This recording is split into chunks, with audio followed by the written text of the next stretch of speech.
If you think Neolithic people spent their days hunting and gathering, think again. These Spanish ancestors were out building impossible structures for their time, like the Menga Dolmen. This magnificent stone structure is located in Antequera, a city often called the heart of Andalusia in southern Spain. Andalusia is where Neolithic heritage meets with ancient Roman and Moorish roots, giving us a unique landscape and architecture. The Menga Dolmen is a 5,700-year-old monument, which means it was built when there was very little engineering technology available. It is one out of 3 megalithic structures located in Antequera. The other famous neighboring megalithic sites are the Dolmen del Romeral and the Dolmen de Vieira.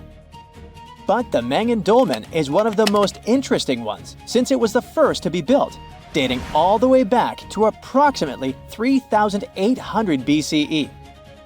Overall, it's 90 feet long, 20 feet wide, and 11 feet high. For years, researchers studied the building's structure, and this is what they found. Let's get one thing clear. Megaliths are structures made of large stones, and they're found all over the world. Most of them were built in late prehistoric Europe, and in this continent, there are over 35,000 megalithic structures.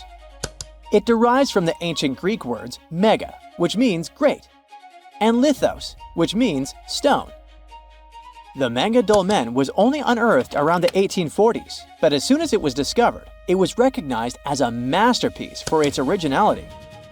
Let's understand why. The fact that Menga has existed for nearly 6,000 years proves that its builders knew what they were doing. For starters, the mysterious builders of the Menga Dolmen transported its massive stones from the Cerro de la Cruz quarries about a half a mile away from where the dolmen stands. The thing is, the site has 32 absurdly massive stones. Its largest stone is nearly 5 times heavier than Stonehenge's largest stone. Together, they weigh about 1,140 tons, which is about the same as 2 jumbo transatlantic airplanes filled with luggage and passengers. The largest single stone in Menga, known as Capstone C5, weighs around 150 metric tons, which is about the same as a blue whale. Basically, these ancestral workers carried the largest stone ever moved as part of the megalithic phenomenon in Iberia, and the second largest one in France.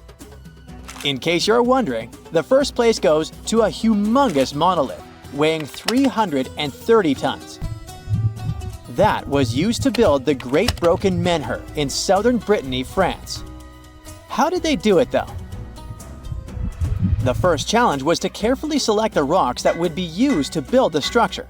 According to experts, the builder chose calcarenites and calcarudites, which are considered soft or moderately soft rocks, probably because they would settle into each other more easily with time. Then they had to move these huge monsters. The most plausible guess is that they built a trackway to carry them, using scaffolds, ropes, and gravity itself. This way, they would minimize friction. To carry them downhill, the workers needed to have precise control of their acceleration and a precise notion of the balance point of each rock. Remember we said they used soft rocks, though. This meant they needed to be extremely careful when maneuvering them with ropes. Scientists' main guess is that they also had to build sledges on which to place the rocks. But moving the rocks wasn't their main accomplishment. You see, they designed a structure that would still be standing after centuries. And this is mainly due to the fact that Menga's builders used sophisticated techniques to protect the structure from erosion. In case you don't know, a dolmen is a type of single-chambered megalithic temple or final resting place. Most of them consist of 2 or more upright monoliths that support a large, flat, horizontal capstone or table. Most dolmens date from the late Neolithic period, and they can be found all over the world, in places such as Turkey, England, Indonesia, Spain, Brazil, and the list goes on. In the Menga Dolmen, Researchers say they took extra care to waterproof the whole thing. The upright stones that make up the walls weren't placed straight up, but were actually tilted inward at around an 84 or 85 degree angle, making the whole chamber narrower at the top than the bottom, giving it a trapezoid shape. These stones also leaned sideways against each other, and this wasn't a random choice. The builders probably used some pretty advanced tools like levels and squares to make sure the angles were super precise. One researcher even said it was like building a giant Tetris puzzle where the builder had very little room to make mistakes, since the rocks were so absurdly heavy to move for adjustments. In order for the rocks to be tilted ever so slightly, the builder had to design deep foundation sockets on which to place the rocks. These sockets allowed them to have control of the millimetric positioning of the rocks, so that they would really interlock with one another. The cherry on top was literally the capstones. Once the massive capstones were added on top, the whole thing became a solid box. They carved out the inside from the bedrock beneath it, leaving the walls and roof intact. To protect the chamber, they piled a huge mound of soil over the top, kind of like wrapping the structure in a blanket. This kept the chamber warm and dry and also added extra stability, almost like a natural straitjacket to hold everything together. Oh, and there's another very important detail. The builders aligned the dolmen with the nearby mountains, not only for practical reasons, but also to create intriguing light patterns within the chamber. This alignment proves how much planning went into the construction of the megalith, pointing to the builders' deep connection with astronomy as well. An avid researcher of the site said it's not exactly clear the reason why dolmens were built. Not many relics have been found on site, but many agree that it was probably used as a temple and resting places for important people. That's why they were built to last eternally. The Manga dolmen specifically was built in a seismically active region, so that was another reason for the sturdy structure. It seems that the builders were also thinking of other details as well. From the entrance of the dolmen, one looks directly to the so-called Lover's Rock and the sunrise both at the same time. The Lover's Rock is an important part of local folklore and is a part of the circuit of dolmens from Antikythera, even though it's not a megalithic structure. The Lover's Rock supposedly got that name after an enamored couple threw themselves from the top of the mountain, since they were forbidden to be together in this lifetime. A classic Romeo and Juliet true life story, if you will. The Manga dolmen is also astronomically aligned, like most dolmens around the world are. During the summer solstice, there is a specific part of the day when the sun enters the dome, illuminates the right side, and leaves the left side completely in the shadows. They had to think of the dolmen's exact precision so that would happen, you know? And speaking of folklore, while some cultures say that these impressive dolmens were built by a little gray people from other planets, Iberian culture has another guess. In local legends, some speak of the so-called enchanted muras, which were fairy-like creatures. These beings were known to be earth elementals, extremely beautiful, seductive, and powerful in their own rights. One of their main gists was building dolmens, where they would hide and practice their own ceremonies. There is a lot of reference to these beings in local lore, so hey, it's worth a mention. Either way, it's no wonder UNESCO decided to name it one of its National Heritage Sites. It's a true ancient masterpiece. Okay, what if I tell you that the extraterrestrials we all imagine as little green men may actually look like very normal Earthlings and chill in Europe? This is the Iberian Peninsula, and people living there are under suspicion. Ooh. Here's the reason. Somehow, parts of the most important artifacts that the Iberian civilization called Treasure of Valena are made of metal that simply can't be found on Earth, because it's metal from a meteorite. Now let's tackle this step by step. This is the artifact itself, and it's composed of 59 different objects. bowls, bottles, and bracelets. Is there a pattern there with all those bees?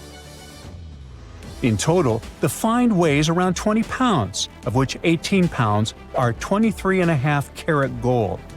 Now, if you're not a metal specialist, I'll clarify it for you right away. For comparison, 23 karat gold is 95.8% pure gold, so 23.5 karat is even purer. The remaining percentage goes to other metals to help add strength and durability to the precious alloy. There was also silver, iron, and amber in that set. The artifact could have been pretty straightforward, but for these two, let's call them imposters. Look at this wrought iron bracelet and this hollow hemisphere. Can you see that? Those rusty lines on the hemisphere and the overall weird color of the bracelet do stand out, since everything else is made of purest gold. This all started back in 1963, when a researcher noticed a dark leaden metal among the shiny bowls and bottles. The metal was shiny in some areas and covered with a ferrous-looking oxide that was mostly cracked. Now, just so you understand, gold does not usually act this way. Gold is one of the least reactive of all metals, so it won't even tarnish, let alone rust.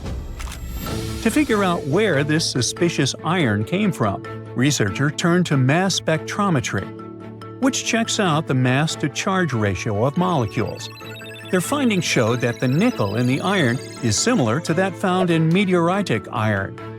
Simply put, the bracelet and the hemisphere are of extraterrestrial origin. Now, the exact age of the trove is hard to determine, yet it's crucial.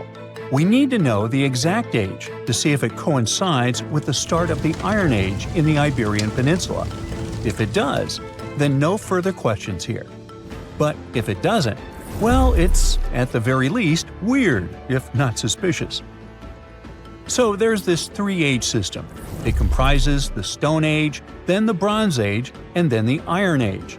The Stone Age is of no importance here, so let's compare the Bronze and the Iron Ages.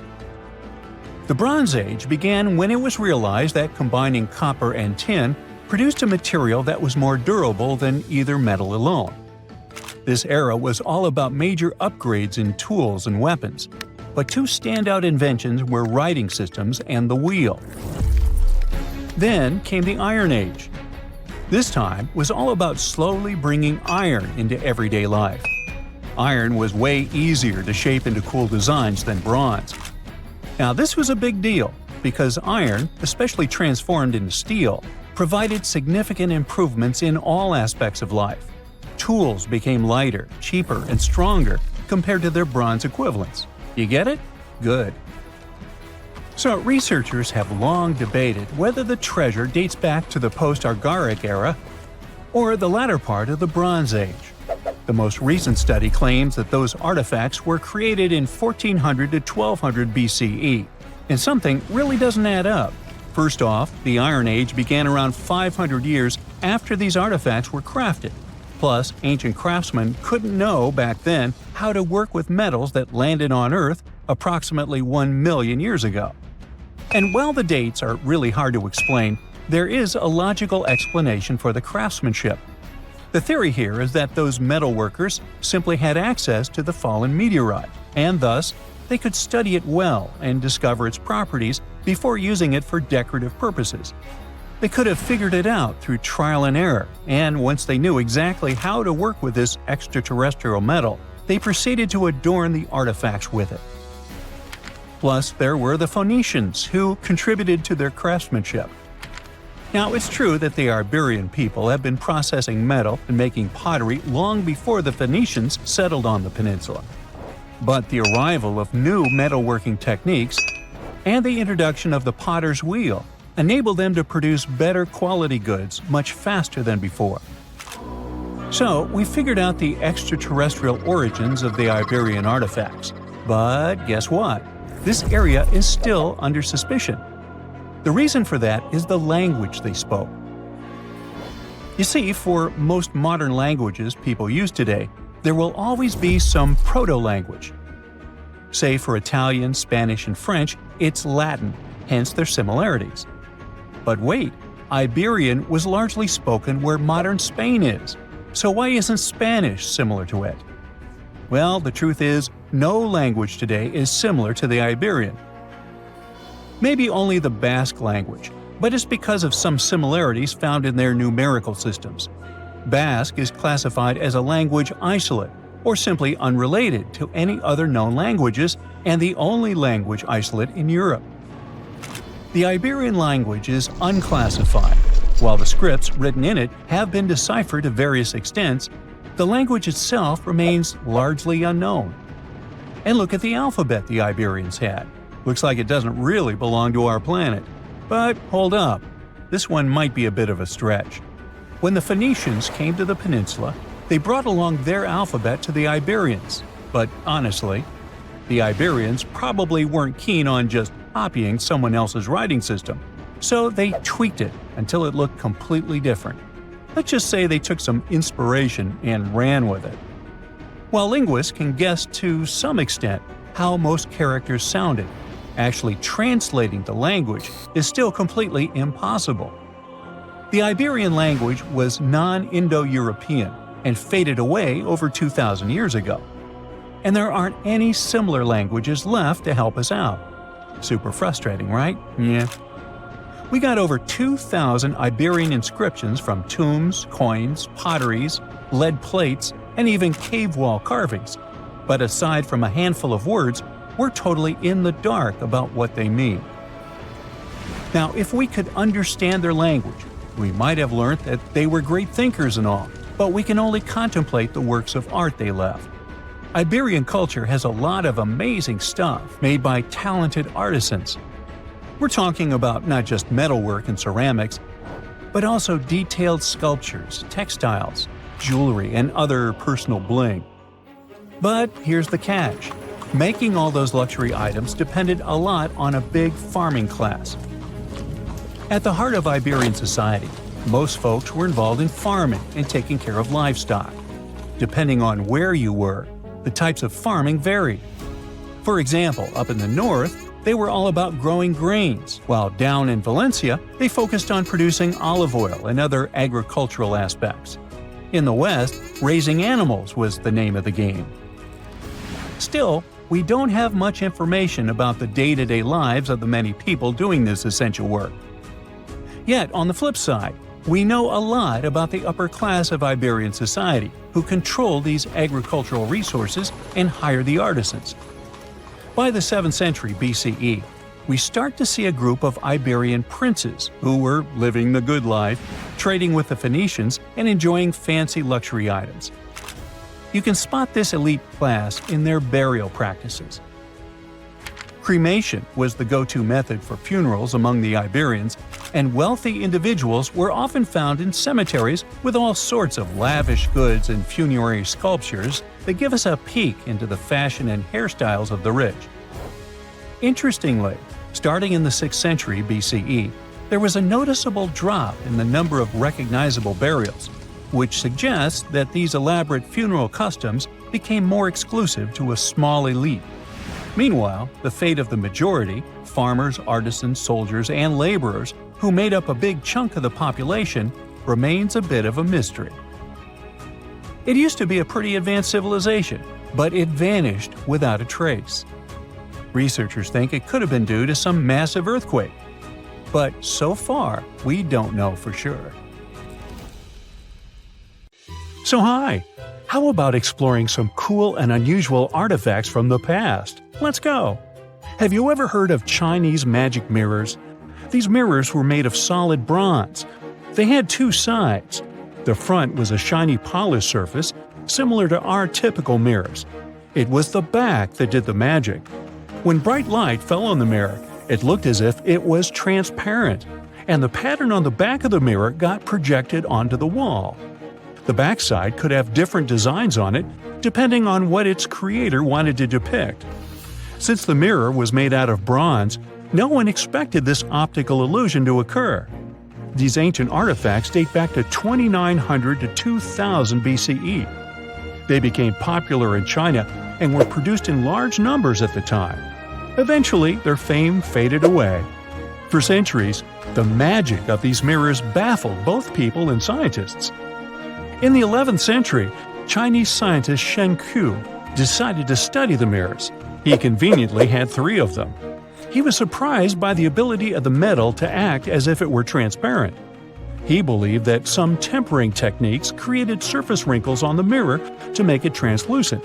Yet these wrinkles were imperceptible to the human eye. It turns out he was right. Many scientists tried to decipher the open mirrors over the centuries, but remained clueless. Finally, in 1932, William Bragg discovered that Shen Ku had been right about imperceptible surface wrinkles all along. Every once in a while, people open multiple tabs in a browser and come to a point where there's no room for a new tab. Apparently, this had also been happening long before computers and the internet were invented. Meet the 16th century browser.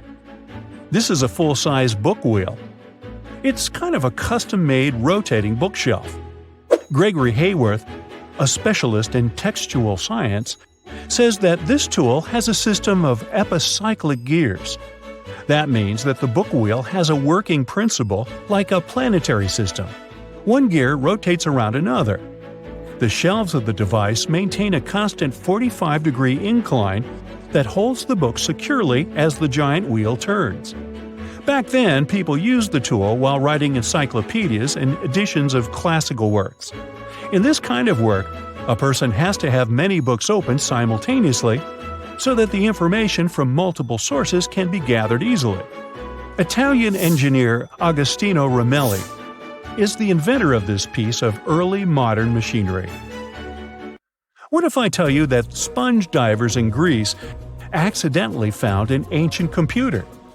They pulled out this artifact from a shipwreck near Antikythera Island in 1901. Scientists called it the Antikythera mechanism and labeled it as the first mechanical computer. The machine looks like a hunk of bronze, but it has some kind of mechanism composed of gears and wheels. So, experts first assumed that it was an astronomer's tool. After an X-ray scan, though, they found out that the instrument was far more complex than they thought. The artifact was meant to calculate astronomical positions, track the 4-year cycle of athletic games, and so on. It contained a box with dials on the outside and had an assembly of gear wheels attached. It's still unknown who built an instrument with this level of artistry 2,000 years ago and why this technology was lost. After seeing how sophisticated the device was, scientists accepted that their perception of ancient Greek engineering wasn't really accurate. Professor Michael Edmonds of Cardiff University admits that based on the knowledge they have, this mechanism shouldn't even exist. Edmonds says the machine is one of a kind and its astronomical calculations are precise. For him, the Antikythera mechanism is more valuable than the Mona Lisa.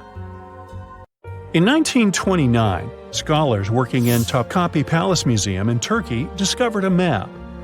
It became famous for being the oldest map showing the Americas. Perry Rees drew this detailed map on a gazelle skin in 1513.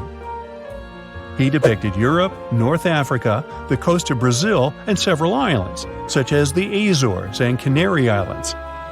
The most exciting thing is that he created the map only 21 years after Columbus had set foot in the New World.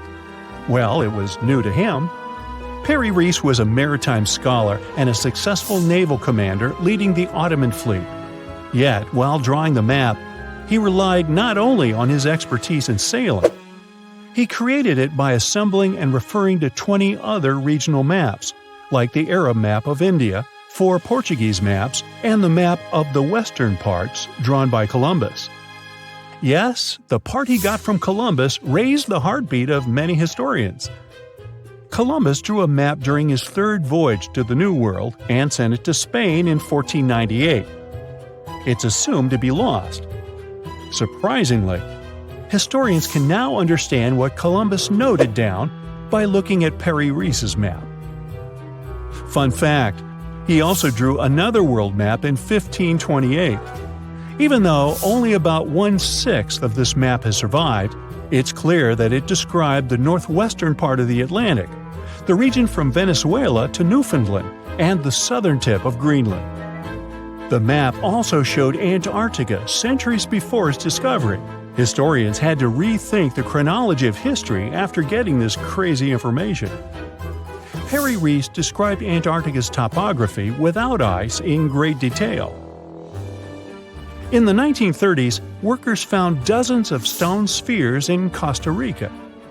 Locally, they're known as bolas de piedra, literally stone balls. They were made by a civilization lost in time. What's interesting about these balls is their shape. They are perfectly spherical. How ancient people could make such precise shapes is a mystery. The spheres are of different sizes. Imagine a small one, like a tennis ball. Then put another one next to it, 7 feet in diameter.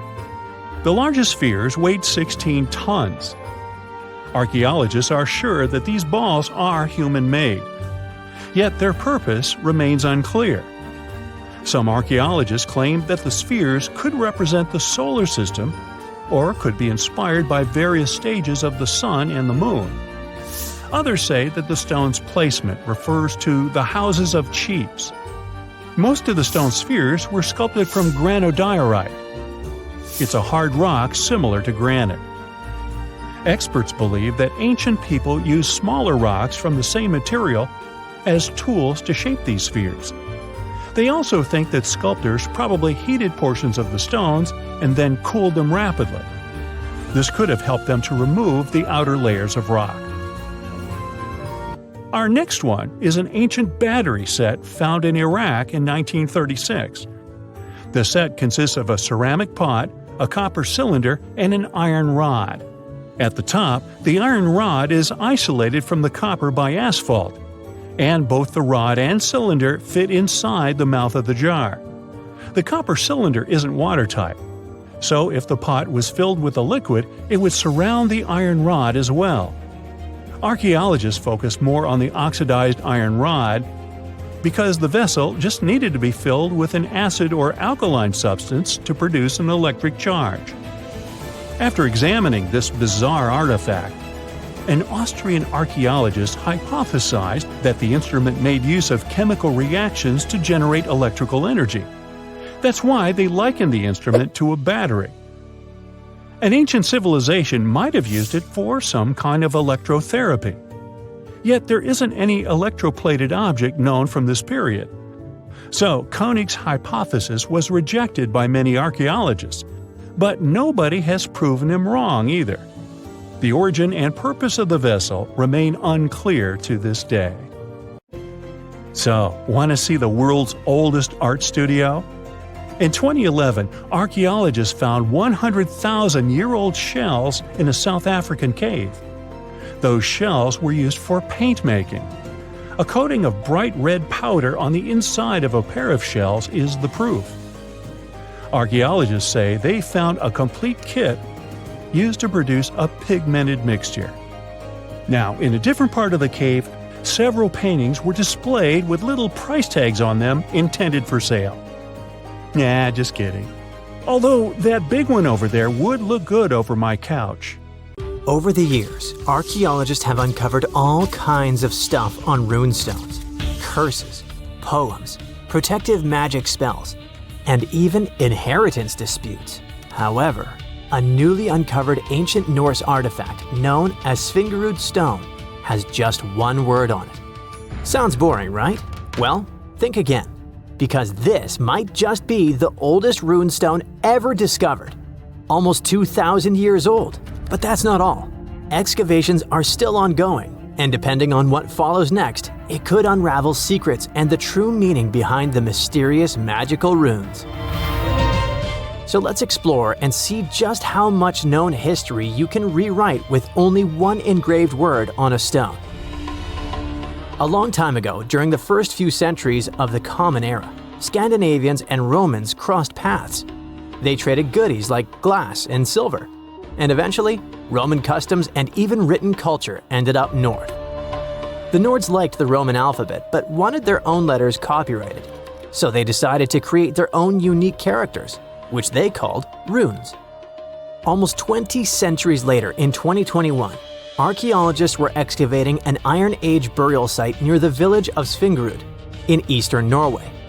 Among the cremation graves, they uncovered a reddish sandstone slab that would become a centerpiece in a major Norwegian archaeological discovery.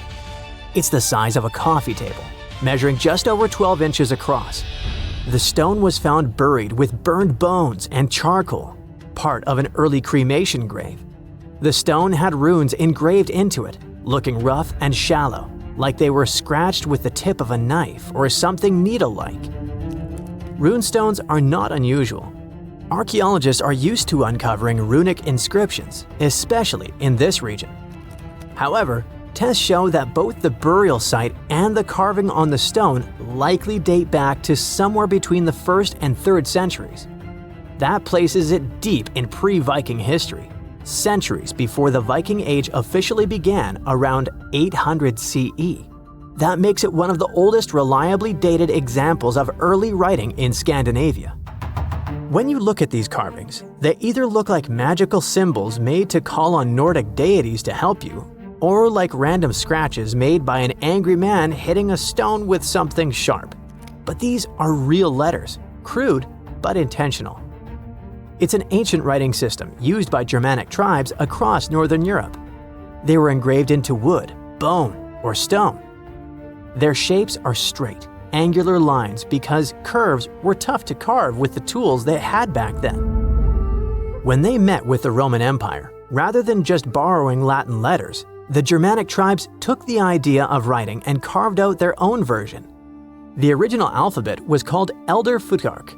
It had 24 letters. We can find them on artifacts dating from around the 2nd to the 8th century CE. Its name comes from its first 6 letters: F, U, Th, A, R, and K. Each rune probably had a name that matched the sound it made. For example, the rune that sounds like A was called Anzus. However, nobody from back then left us a memo explaining the names. In fact, the knowledge of how to read them was forgotten until 1865, when Norwegian linguist Sophus Bugge deciphered them by comparing clues. He examined later rune alphabets and ancient poems that referenced the runes, like a detective sketching a suspect from scattered witness clues. For many runes, especially the oldest ones in the Elder Futhark, the meaning is still open to interpretation. They weren't common knowledge, which is reflected by the fact that only some 350 surviving inscriptions remain. This changed eventually when the Scandinavian language evolved from Proto-Norse into Old Norse, spoken by mighty Vikings. The Elder Futhark was reduced from 24 to 16 runes to reflect the changes in the language, thus becoming the Younger Futhark, which was far better spread. Runes weren't really used to write books or keep daily records. Instead, you'd find them carved on gravestones, weapons, and various tools. It's believed that people used runes to show ownership, honor loved ones who had passed away, leave short messages, or sometimes for protection or magic. In the early days, some runes probably had special spiritual or ritual meanings too. One interesting fact about runestones specifically is that they were often used for self-promotion or boasting, like an ancient social media status or a tweet posted on a wall, or better said, a stone. One such example of a runestone from the 11th century where a man named Vigmund had it carved for himself, calling himself the cleverest of men. He even added that he was a ship captain, and yes, he made sure everyone knew that while he was alive. In the Old Norse poem Havamal, Odin says he hung on the world tree for 9 nights, pierced by a spear, to gain knowledge of the runes. This goes to show just how powerful and mystical those symbols were perceived to be. It's fitting that the word rune comes from a Proto-Germanic word which can be translated as secret or whisper. There's a common saying about power being in words, and for the old Germanic tribes, that power felt like actual magic. It's also why it's important to know when this magic came to be. And the Svingerud runestone tells us that. But it's not just when it was written, it's also what's written on it, where, and why. The location where the Svingerud stone was discovered is already a significant archaeological site. It's famous for its incredible discoveries, including the remarkable Geirmundur helmet, the only Viking helmet ever found in Norway. The stone was placed in a cremation pit, alongside the remains of an adult and a few personal items. Thanks to charcoal and bone samples, researchers can figure out how old the runestone is by using a method called radiocarbon dating. The Svingerud stone isn't the first ancient Norse artifact with runes that archaeologists have discovered, not even close. People carved runes into all sorts of everyday objects like combs, jewelry, and knives long ago. Some of those might even be just as old. Other finds have runes, but they're often broken, loose, or don't have clear dating. However, with radiocarbon dating, scientists have confirmed that the Svingerud stone is really the oldest runestone ever found. The writing on it suggests that it was part of a ritual and might have even been a message to the deceased. The inscription isn't long. It's just one word: Idiburg. No one knows exactly what it means. The clearest part says Idibera, and most researchers agree it's probably a name. Maybe Idibera in a genitive form, meaning of Idibera or belonging to Idibera. So this could be the name of the person buried there or someone being honored. There's a decent chance it's a female name, possibly making this the earliest known female rune inscriber in history. But researchers now believe that the Svingerud runestone is a part of a bigger monument. They found more than a dozen sandstone pieces scattered across several graves at the site, and when they assembled them in the lab, they fit together like a puzzle. This suggests they all came from one single upright stone. The main piece with the inscription was found in one grave, but other similar pieces were buried in nearby cremation pits. Archaeologists think it was broken and reused in a ritual, maybe to connect different people or generations who had been buried there. Instead of just marking one grave, it might have first been a memorial and was later put back into the other graves as a symbolic act. Some even speculate that the runes might have been carved by different hands throughout various time periods. The Svingerud stone might be small, but as the oldest runestone ever found with a secure archaeological context, it could be the key to how writing first took root in Northern Europe. This Norwegian archaeological discovery proves that runes were already tied to ritual, memory, and maybe even women. And if it's just a fragment of a larger monument, we've only seen part of the picture. Ancient Norse artifacts like this reshape what we know about pre-Viking history. And with luck, more runestones will follow, maybe even from another female rune inscriber. Welcome to Rapa Nui, better known as Easter Island. It's a tiny speck in the vast Pacific Ocean, 2,200 miles away from the coast of Chile. This island is most famous for its eerie moai statues. This place is also home to one of the most mysterious writing systems in the world, called Rongorongo. We found it on 27 small wooden tablets. For years, historians have been arguing about the true history of these tablets, and now we might have found the truth. Humans first set foot on this island in the 12th century.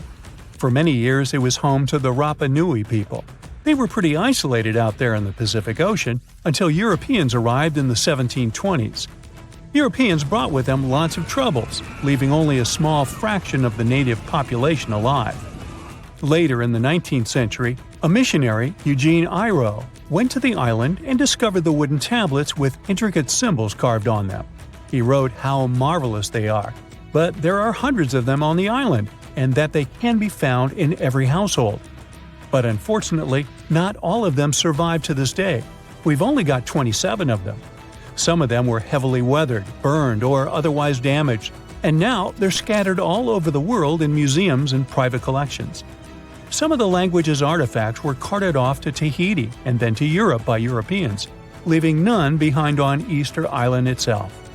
The 4 sacred tablets found their home in a congregation in Rome. They were the ones used in the recent discovery. For years, historians have been arguing whether this writing system was made up by the islanders themselves or they borrowed it from Europeans. To find the truth, they decided to use a technique called radiocarbon dating. All organic materials, like wood, charcoal, and so on, contain a tiny amount of a radioactive form of carbon called carbon-14. When life comes to an end, things stop taking in carbon-14, and the amount they had starts to decay over time. By measuring how much carbon-14 is left in a sample, we can assume how old this sample is. This is how we learn the age of many fossils and artifacts. So, they looked at the age of some Rongorongo tablets. 3 of them were crafted from trees grown in the 18th or 19th century, which aligns with the arrival of Europeans. However, one of them is older than the Europeans' first visit to the island. There are 2 reasons to believe that Rapa Nui people created this writing system themselves.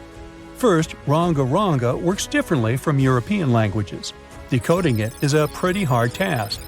Unlike English, this language boasts over 400 unique glyphs, none of which resemble any known writing system.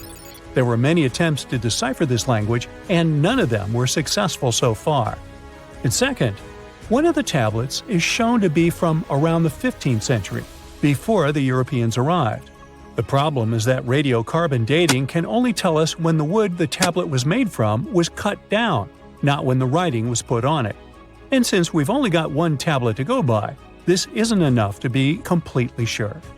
On the other hand, why and where would they preserve cut wood for over 200 years just to grab it and write something on it one day? But anthropologists and historians say that it's possible. Scarce wood resources might have led the islanders to reuse old driftwood, which could be centuries older than the writing itself. This is known as the old wood problem in archaeology. Plus, the tablet looks very preserved. It was maintained to protect it from wood-damaging insects, humidity, and so on. That's why it survived over the centuries. Whatever is written on it, it was probably important for the Rapa Nui people. Now, all of these are guesses and clues, but scientists are cautiously optimistic. They believe that Rongorongo could be one of the rare instances of independent writing invention, like those of the Sumerians or the Egyptians. But we need more evidence. In the Rapa Nui language, Rogorogo means to recite or to declaim. Not everyone could write, only a select few. Probably only the elite of Easter Island, mostly men, knew and could read this written language. After colonization, none of them survived. So now we have to rack our brains trying to figure out what's written here. First, scholars can't agree on what type of script it is. We aren't even sure that this was their language.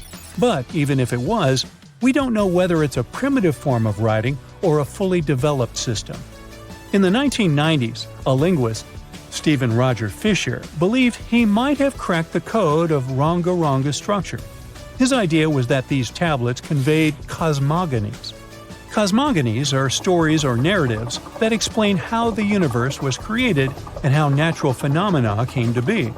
They often come from ancient traditions and cultures, like those found in East Polynesia. The tablets could have talked about things like how the world began, where everything came from, and how different aspects of nature, like the stars or the mountains, were formed.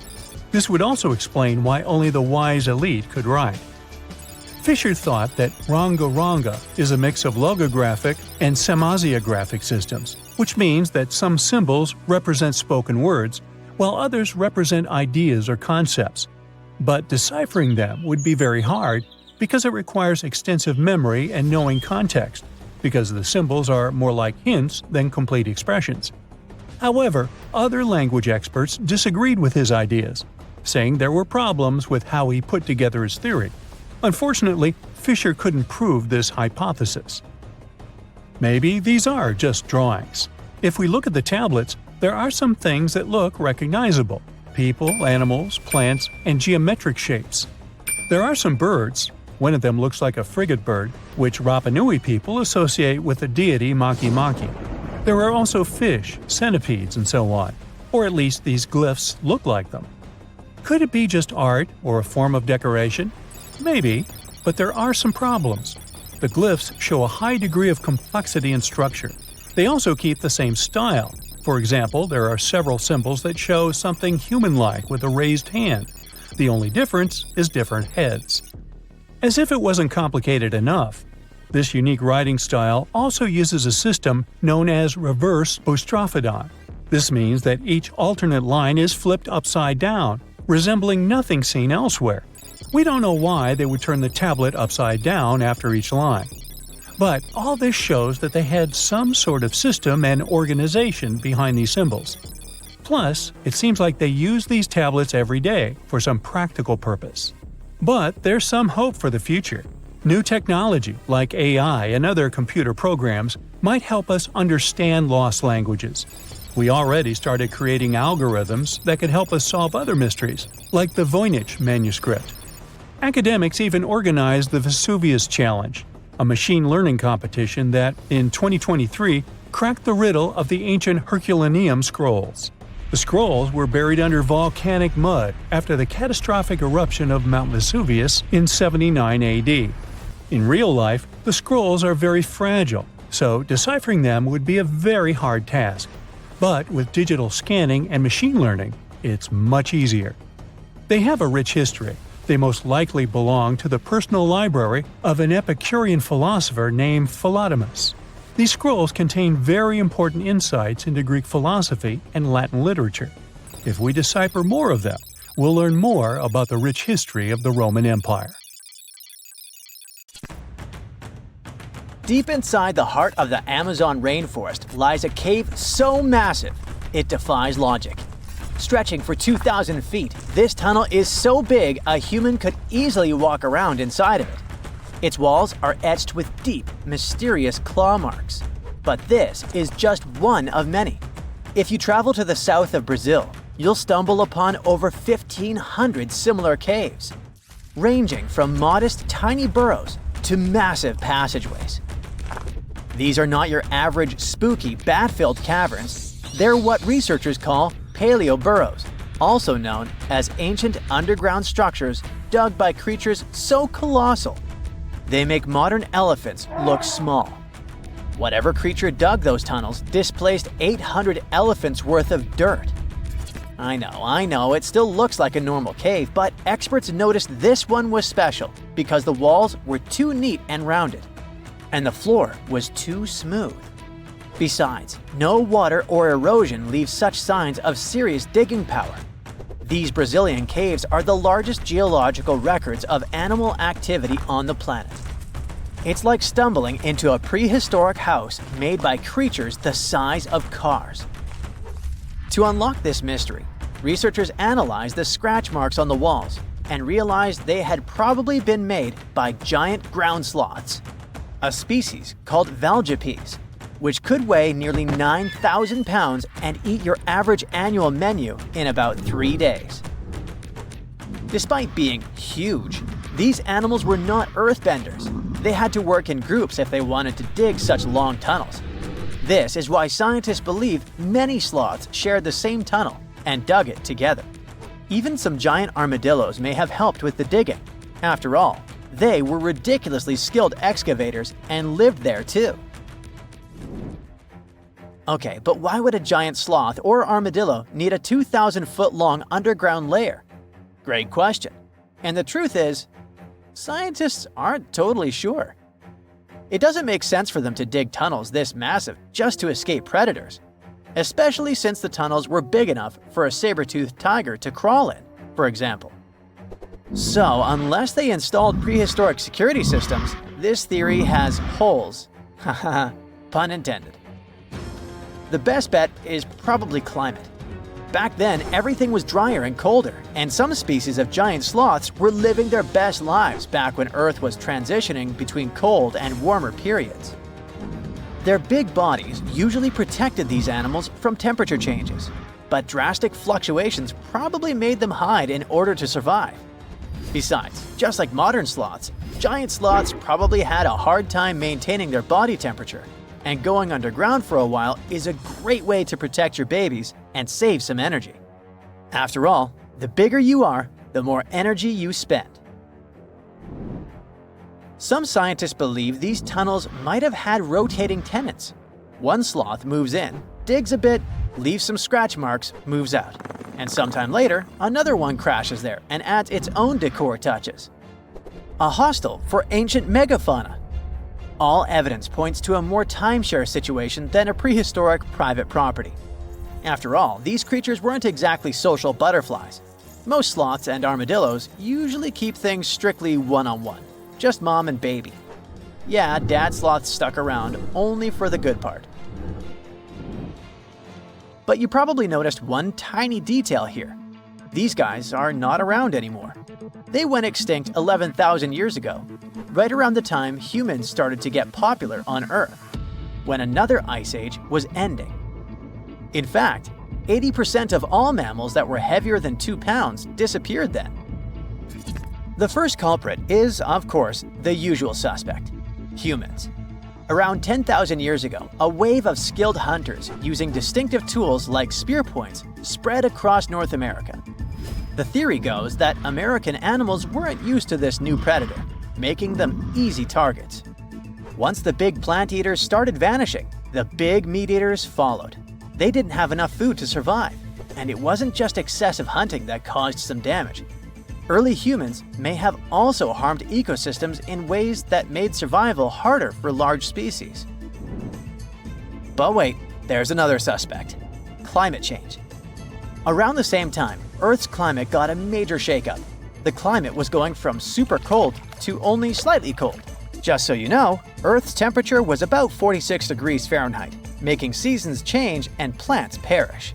And if plants are no longer around, big animals that eat them, like our friends giant sloths, have less nutrition, making them even more vulnerable.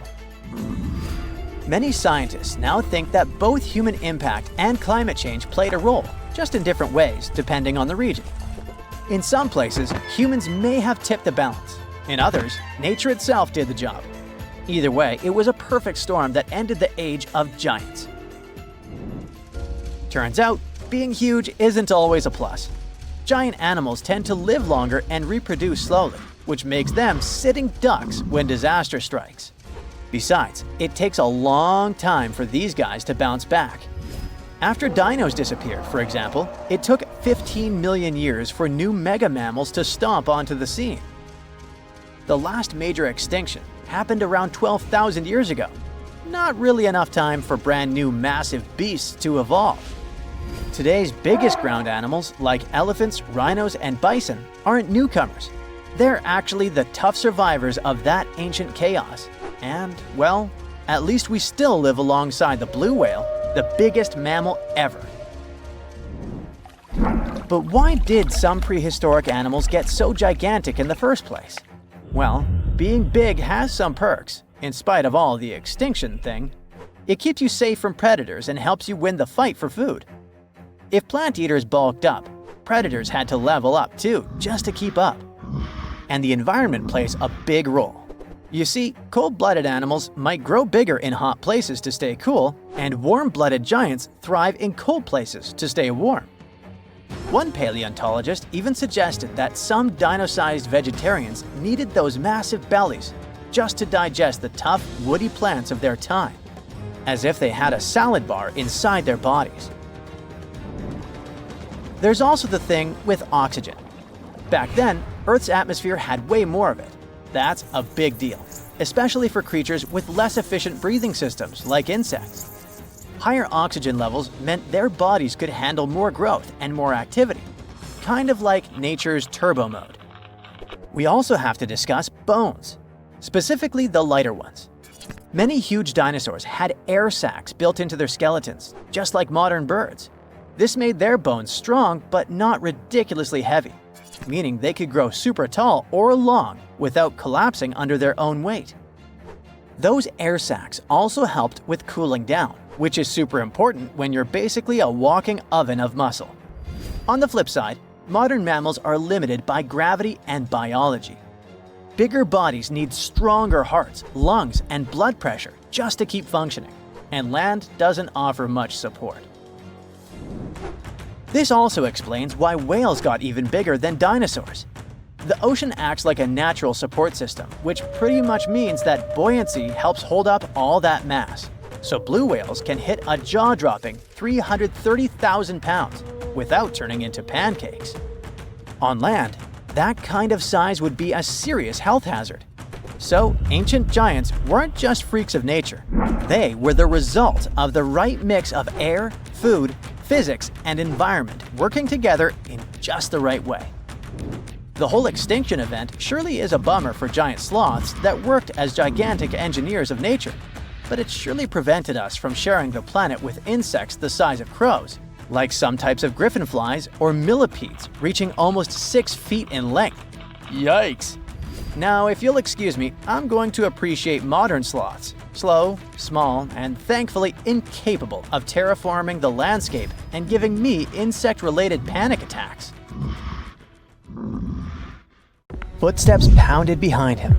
Heart racing, he lunged toward the towering statue, fingers fumbling with the hidden crevice. No time. He shoved it inside just as shouts closed in. A deep breath, loud heartbeat. Then he ran, vanishing into the dark, leaving his secret buried in stone, waiting to be found. Throughout history, statues haven't just been silent guardians of the past. They've been hiding places for secrets, some deliberately sealed away, others stumbled upon by pure chance. See the most mysterious of them. In 2016, as Australian experts prepared a 645-year-old statue for auction, they uncovered a hidden secret, an ancient banknote tucked inside its hollowed head. Issued in 1371 under Emperor Zhu Yunzang, the note was worth 1,000 copper coins, or 28 grams of silver. More strikingly, it carried a grim warning. Despite passing through multiple owners, the hidden bill remained undiscovered for centuries. A rare relic from an era when paper money was still a novelty, the note was soon listed for auction, its journey through time continuing into the modern world.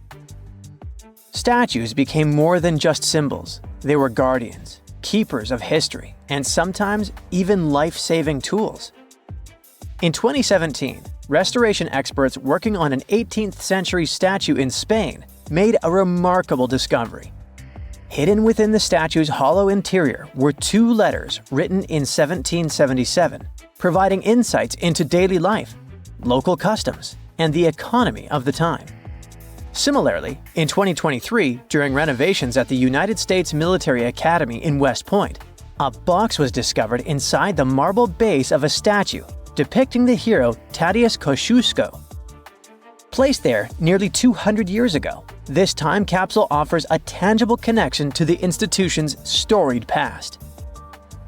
The mystery surrounding statues and their potential to hide secrets extends to some of the world's most iconic monuments. Few places are as shrouded in mystery as the Great Sphinx of Giza. For centuries, archaeologists, historians, and explorers have speculated about what might lie hidden beneath its massive limestone figure. Some people thought the Sphinx concealed the legendary Hall of Records, a supposed library containing ancient knowledge, possibly even lost wisdom from Atlantis. In recent years, advancements in ground-penetrating radar technology have revealed voids beneath the Sphinx, leading many to believe that the statue may hide undiscovered chambers or passageways, some possibly linked to royal tombs or hidden structures. The potential of hidden chambers beneath the Sphinx has captivated imaginations for generations. But what is perhaps even more intriguing is the recent work done by researchers from New York University, who studied the environmental forces that shaped the Sphinx. After recreating ancient wind patterns, the researchers concluded that the Sphinx may have originally been shaped by natural erosion before humans further refined its form. Such revelations open up new avenues for understanding the monument's purpose, as well as the cultural and spiritual significance it held back then. The ancient Egyptians revered Sobek, the crocodile-headed god of power and the Nile, and often mummified crocodiles to honor him. These creatures were placed in temples or tombs as offerings to the gods or to ensure their safe passage to the afterlife. Recently, a group of researchers dove into an interesting study about a crocodile that received the mummification treatment from Egyptian embalmers. They used a CT scanner to uncover all sorts of fascinating details about how this crocodile met its maker and what happened to its body afterward. For the ancient Egyptians, animals weren't just pets. They were major players in their rituals, acting as a bridge between humans and the deities. Hawks, for example, were associated with Horus, the sun deity, since their flight brought them closer to the sun. Cats were linked to Bastet, the fierce and protective mother deity.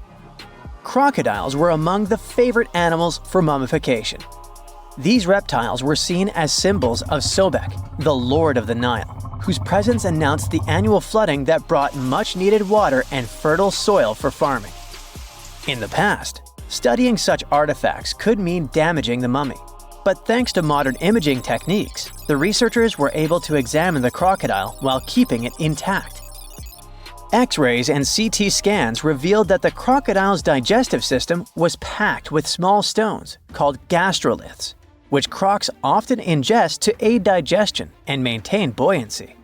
Amid those stones, they even found a metal fish hook and a fish. This suggests that large mummified crocodiles were likely caught in the wild using hooks baited with fish. This almost aligns with what ancient Greek historians wrote about life in Egypt. Almost because the Greeks believed that Egyptians used pigs to lure the crocodiles. So, as you've noticed, researchers and archaeologists use cutting-edge technology and meticulous hands-on work to uncover the secrets of ancient civilizations. The process begins with surveys using ground-penetrating radar and 3D scanning to detect hidden chambers, tunnels, or anomalies beneath the surface. Once a promising site is identified, careful excavation begins. Layers of soil and debris are removed slowly, ensuring that no detail is lost. The exhibition of Rijksmuseum Museum in Amsterdam features a remarkable 15th century Tibetan gilt copper statue of Guhya Samaja Akshobhya.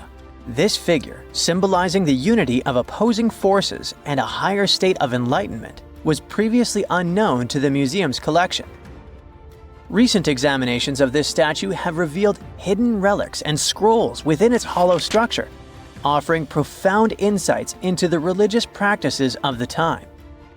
The exhibition showcases over 75 masterpieces from Asia, including the newly acquired Guhya Samaja Akshobhya statue, highlighting the intricate craftsmanship and spiritual significance embedded within such artifacts. In the heart of Verona, a secret lay hidden for decades within the bronze statue of Juliet. Sculpted in 1969, she became a symbol of love, touched by countless visitors seeking romance and luck.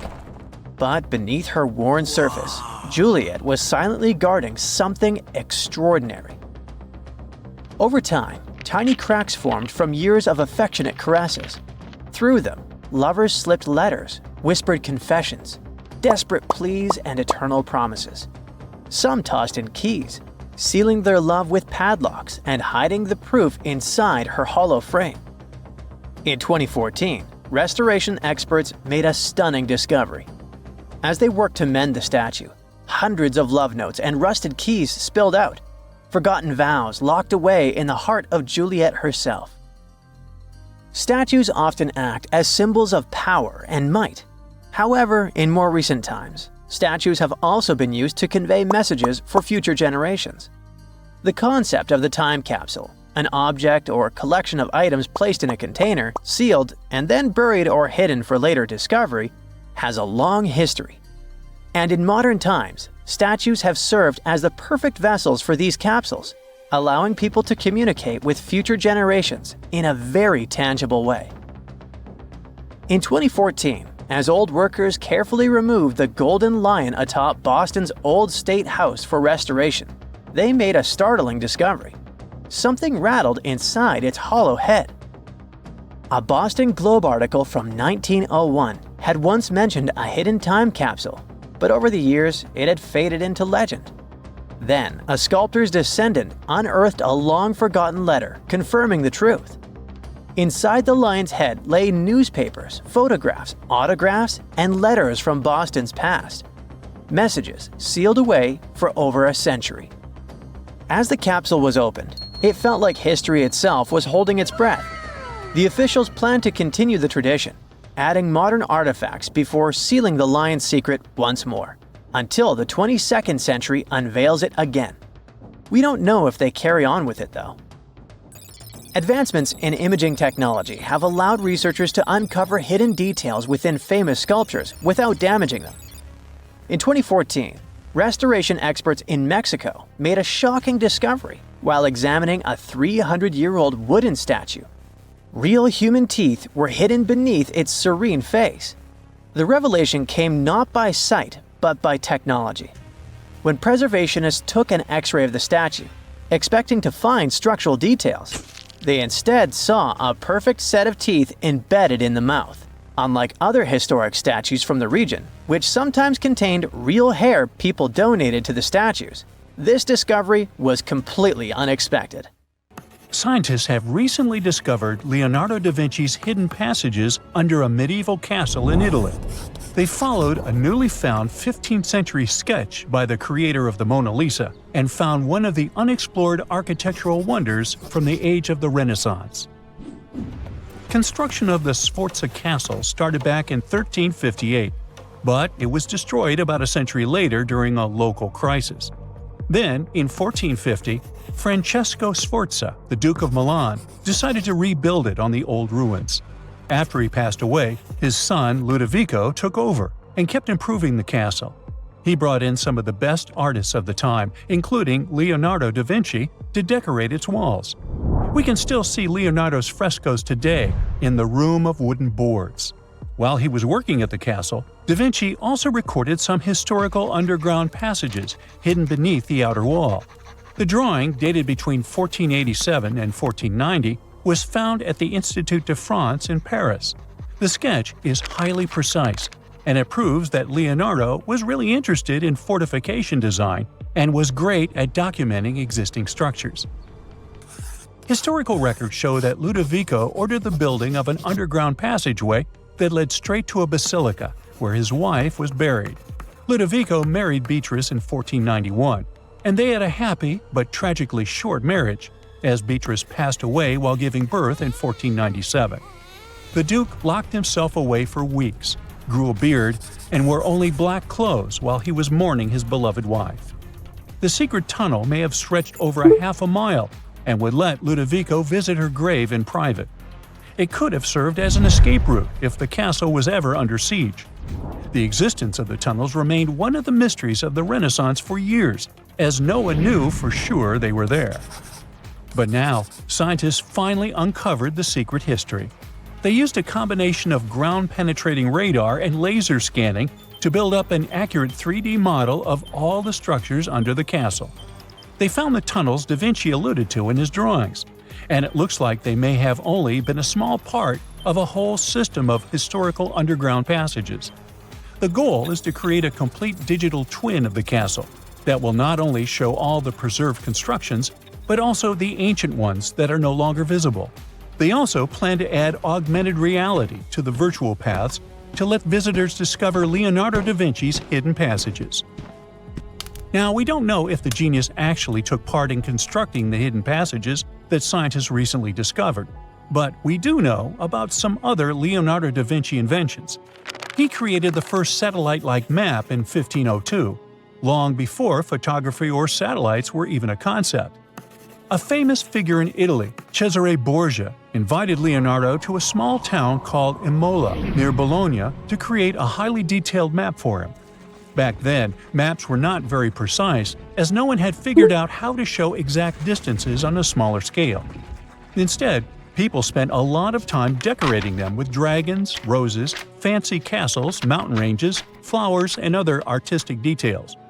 These maps look more like beautiful paintings meant to be displayed, rather than practical tools for navigation. But Cesare Borgia wanted something truly functional, and Leonardo managed to create something revolutionary in the field of cartography. If you compare satellite images of Imola today with Leonardo's map, the similarities are striking. He captured every alley, curve of the streets, roadways, and even the exact sizes of the buildings. And he did it all by hand, using just a pencil, ruler, compass, and several of his own clever inventions. To gather all the necessary data, the genius walked through the streets for weeks using a large wheel that spun as he moved, recording the distance with a cable. Using the magnetic compass, he determined precise directions. He also developed a tool called the bullseye, which measured angles inside a circle. With this, he could track the exact turns of each street and the size of the intersections. He figured out the distances between houses and major roads. Then, back at home, he used his notes and calculations to draw the map to scale with incredible precision. In his work, Da Vinci also used a technique developed by Florentine humanist Leon Battista Alberti. He created a mapping method where you could place an entire city inside a circle using polar coordinates. At the center of the city, 8 straight lines met, representing the main directions of a compass. Leonardo used this system to divide the town into 8 sections. He didn't overlook even the smallest buildings, which made his map one of the most advanced of its time. The Italian genius had a big dream to build a machine that could let people fly.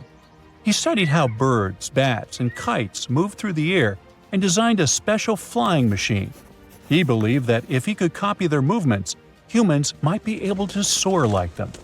Da Vinci's design looked a lot like a bat, with 2 large pointed wings that stretched over 33 feet wide. He planned to build the frame from lightweight pine wood and cover it with raw silk to make it strong but not too heavy. The person flying it would lie on their stomach on a wooden board in the center. To make the wings flap, the pilot had to pedal a crank with their feet, which was connected to a system of rods and pulleys. There was also a hand crank for extra power and even a headpiece to help steer. As the person moved their hands and feet, the wings would flap and twist, just like a bird's. But there was one big problem. Humans aren't strong enough to make the machine lift off the ground. Even though it might have worked once in the air, there was no way for a person to get it flying on their own. Leonardo probably realized this, but his amazing idea still inspired flying machines that came centuries later. Da Vinci was way ahead of his time with many of his inventions, but his idea for a humanoid robot was especially futuristic. He was working under the patronage of the Sforza family, the one that had those ancient tunnels of Italy built. The genius designed a mechanical knight that could move its arms, turn its neck, and even open and close its mouth. Da Vinci had good knowledge of anatomy and the mechanics of body movements that helped him. His unusual creation used an external system of cables. A hand crank set it in motion, and there was also an internal gear-driven mechanism. About 450 years later, Da Vinci's detailed sketches of the robotic knight were rediscovered in the 1950s. Several researchers tried to recreate the robot from those sketches.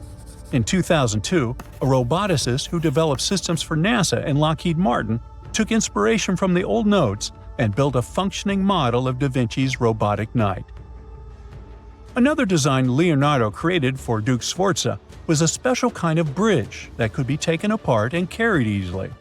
It was made for defense forces who needed to cross rivers or moats while traveling. This bridge would swing across the water and land on the other side. It had wheels and used a rope and pulley system, so it could be set up quickly and packed away just as fast. To keep it steady, it even had a special weight to help balance it. Leonardo wrote in his notes that the bridge was light yet strong, and he designed several bridges like this for the Duke. One of his other designs was a bridge that could be built very quickly, and the defense forces would move across multiple rivers. As scientists continue to study Leonardo da Vinci's hidden passages, they reveal new chapters in human history. Who knows what other unexplored architectural structures they will find? Once upon a time, I searched through the jungle, following a map poorly drawn on a piece of cloth. After days of walking, I reached an ancient Mayan temple. As soon as I stepped in, a strange noise echoed. I turned to leave, but suddenly the floor cracked beneath my feet. I fell into a 1,600-year-old tomb. Finally, I got lucky. That day, I walked out with shiny jades, carved seashells, a creepy afterlife mask, and a curse that's been haunting me ever since. Well, okay, maybe it didn't happen exactly like that. Or maybe it didn't happen to me.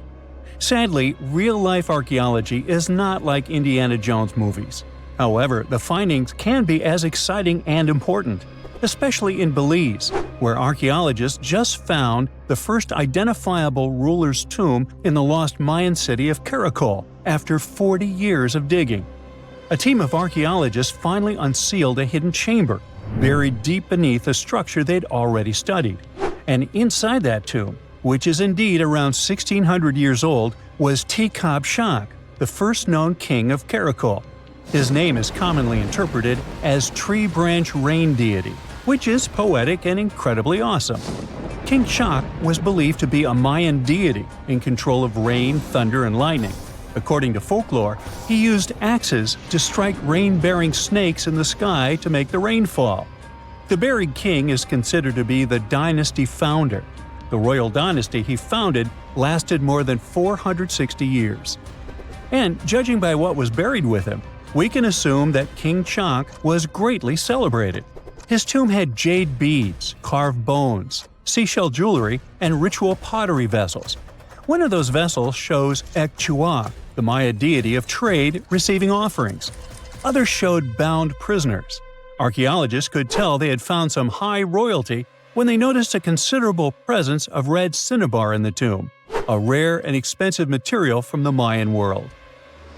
Then there's a jade mosaic mask, pieced together like a puzzle to cover the king's face in brilliant green. Jade wasn't used just because it was shiny. It was sacred and symbolically associated with life and demise. Polished jade glistens like it's been dipped in water, cool at first, but quickly warming in your hand. To the ancient Maya, this lifelike quality made jade a living, breathing substance. And for this reason, it possessed high religious and spiritual importance. The Maya associated it with the breath of life, with royalty, and with eternity. Covering someone's face in jade showed just how high-ranking that person was. King Shak's mask has yet to be examined properly, but another famous mask of King Pakal was made of over 346 green jade stone fragments. That's a lot of painstaking work. But maybe the most symbolically fascinating thing about this king was that he was old. Not just lived a good life old, toothless old. To us, that means he didn't clean his teeth properly, because no, you don't usually lose teeth just from getting old, as long as you maintain good oral hygiene and dental care. On the other hand, according to Maya legends, toothless elders were believed to have spiritual powers. Rulers and shamans mediated between realms, and aged or underworld deities were often shown as toothless in art. Now, speaking of realms, Mayan cosmology divided the universe into three layers. The upper world was where the deities lived. The middle world was where humans lived. It was carried on the back of a giant turtle or caiman, and surrounded by a primordial sea. Beneath it was the underworld, known as Xibalba, a dark and complex realm of spirits and ancestors. And certain people, especially rulers, shamans, and elders, were believed to move between these worlds. This king was a ruler, had a deity-like name, and was a toothless elder. Boy, his power level must have been off the charts. But that's not all. Here's the eerie part. The tomb was buried beneath another tomb, which was discovered all the way back in 1993. Archaeologists were investigating a different burial when they realized there was another chamber hidden beneath it, an interesting hiding place. Remarkably, it worked. For more than 1,600 years, no one found him. This makes Tikab Shak's tomb the first ever discovered at Caracol that can be definitely linked to a known ruler, thanks to hieroglyphs, burial context, and artifacts. Now, if you're not a geography or history buff, you've probably never heard of Caracol. Today, it's a remote ruin deep in the jungles of western Belize. But around 16 centuries ago, Caracol was one of the largest and most powerful cities in the entire Maya world. At its peak, it covered over 77 square miles, which, for reference, is larger than modern-day Belize City. Its population was around 100,000 people. That's more than most cities in Europe had at that time. And it wasn't just big, it was advanced. Caracol had pyramids, ball courts, palaces, reservoirs, and a very complex road system. Stuff like limestone superhighways stretching miles through the jungle. Past excavations also turned up arrowheads, drills, spindle whorls, figurines, and everyday tools.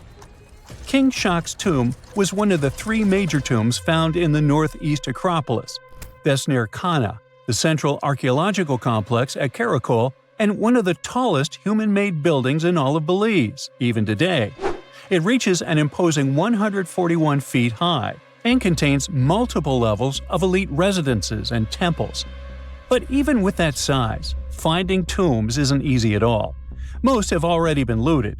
We don't know what else can be hidden there, and in some places, it's too risky to dig up without causing damage. That's why it took researchers decades to finally find something untouched. However, they were able to report over 850 burials and 175 tombs at Caracol over their 4-decade-long project. One of the earliest tombs, dating to around 350 CE, was a cremation burial containing ritual artifacts such as obsidian blades, atlatl spear points, and ceramic styles associated with central Mexico. So, if you're an archaeologist, this city seems to be an old historical gold mine. And old historical gold mines often come with warnings. For one thing, it's keep out, the ceiling might fall on you. Besides, even though scientists are excited about this discovery, if the king can really walk between realms, he's probably annoyed by all this. So, what happens now that the king's eternal rest has been disturbed? Well, by opening and stepping into the tomb of Tekhab Shak, archaeologists basically stepped into a sealed sacred place. Maya tombs weren't just holes in the ground with a fancy coffin. They were sealed like cosmic vaults, locked up with stone, soil, and sometimes elaborate closing rituals. The goal was to mark the end of their use and protect what was inside. Archaeology at Caracol and other Maya cities shows this in action: thick ceiling layers, termination offerings, and carefully placed debris, all saying, "This place is done, keep out." Today's archaeologists still treat them that way, working under Belizean laws and cultural protocols, making sure they explore with respect for what these spaces meant to the people who built them. However, it's eerie to think about mythology and whether King Shak is going to haunt the archaeologists. I guess we'll see. They shouldn't be afraid because he's old and has no teeth. Maybe he will annoy them with rain. He's named after a rain deity, after all, and we still don't know about his true power level. The Mayans were a fascinating civilization, and their structures are still among the most mysterious ones you can find. Despite being isolated from the known world, they also built pyramids without cranes, mapped stars without telescopes, and knew how to bury a king. Caracol is full of secrets: a hidden tomb under another tomb, a toothless king with a scary-looking mask and a deity's name. Almost unbelievable. And, amazingly, there is still stuff being found. So maybe it's not too late for me after all. But first, let's see the aftermath of this curse, huh? Rekat structure is a giant formation in the Sahara that looks exactly like a giant bullseye. It's so wide that you can see it from space. Even the CIA got interested in it. In 1965, they planned a flyover looking for geomagnetic anomalies. The findings are still classified. Perhaps the theories are true, and this place is truly the lost city of Atlantis. Now, Atlantis supposedly sank beneath the waves, but recent discoveries are pointing us in a different direction. This is an ancient story that goes far back in time, and Plato was the first to mention it. The place had loads of greenery and a curious structure: 3 concentric circles of land surrounding 2 circles of water. 2 key quotes from Plato's writing suggest that Atlantis might not have been a typical island in the middle of the ocean. Plus, Atlantis had a major influence from Africa and Europe, challenging the idea of it being in the Atlantic. It turns out that the Eye of the Sahara and Atlantis look alike. When astronauts saw the Eye of Sahara from above, they initially suspected a meteorite impact crater. But the rings of the structure matched the layout described of Atlantis. More importantly, the Sahara wasn't always a desert. It turned from a tropical region into a desert around 11,000 years ago. Researchers found evidence of a massive river called the Tamaracet that could have sustained a community. This river flowed toward the Rekat structure, aligning with Plato's description. The Trans-Saharan Seaway ran through the Sahara 50 to 100 million years ago. The sea allegedly destroyed Atlantis around 11,500 years ago. likely due to a rapid rise in sea level caused by the end of the Ice Age. NASA's worldview imagery shows patterns consistent with this theory. Those concentric rings might be a key to unlocking the secrets of our planet's evolution over millions of years. They're shaped by erosion on resilient rock layers, creating a spooky pattern of ridges and troughs. The central peak stands proud at 1,300 feet. The central part has undergone a significant erosion makeover, revealing a circular structure with a raised peak. Unlike impact craters, the Eye of the Sahara flaunts a striking balance and symmetry. Some say it results from rock uplift, sculpted by wind and water. Others think it's an ancient anticline, eroded to reveal its concentric glory. Then there's a salt diapir theory, suggesting that salt's buoyancy sculpted this beauty. Dating techniques have proved that it formed 541 to 252 million years ago, give or take a million or two. Ancient tools are scattered around the outer rings of the structure near riverbeds. Some older stone tools have also been spotted in the same areas. And still, even though some spear points from the Neolithic period have been found, there aren't many signs that people were living there back then. The area seems to have been used for short-term activities like hunting and making tools. There are other unearthly mysteries that haunt our world. One such enigma is in Norway, the ominous Hessdalen light phenomenon, also known as the Valley of Lights, leaves scientists confused. This valley is 10 miles wide. It's quite isolated, but a peculiar blue box sits high on the hillside, equipped with cameras scanning the valley. The unsettling saga began in the 1980s, when the night sky over Hessdalen erupted with burning fireballs, a recurring spectacle that sent shivers down the spines of those who witnessed it. This wasn't a fleeting occurrence, rather it became a regular thing. Terrified locals reported encounters with these unexplained luminous phenomena, some of which happened near their homes. Unease spread like wildfire. At its peak, there were about 20 sightings every week. The phenomenon made its way into newspapers, magazines, and media worldwide. Soon, people flocked to the valley, hoping to see the lights themselves. In 1984, experts joined the fray, armed with sophisticated instruments like magnetometers, radiometers, and other ometers. What they encountered was mind-bending, lights that defied explanation. Some moved at a leisurely pace, while others raced through the sky at an astonishing 19,000 miles per hour. People tried to explain these lights: airplanes, distant reflections, ball lightning, satellites, planets, meteors.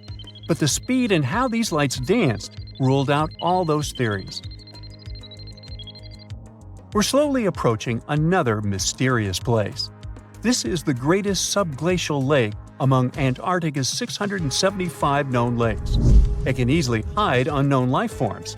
This lake is beneath the East Antarctic ice sheet. Dive about 2.5 miles under the ice, and there you'll see Lake Vostok, located at 1,600 feet below sea level. This lake is 155 miles long and 31 miles wide at its broadest point. With an average depth of 1,400 feet, it's also the world's sixth largest by volume. It's like an underwater city with lofty pillars and deep basins. The secret lake was discovered in 1993, yet it had been waiting to be found down there for over 2,000 years, collecting ancient secrets. In 2012, scientists drilled through the ice, creating the longest ice core ever. They pierced the ice all the way to the lake's surface.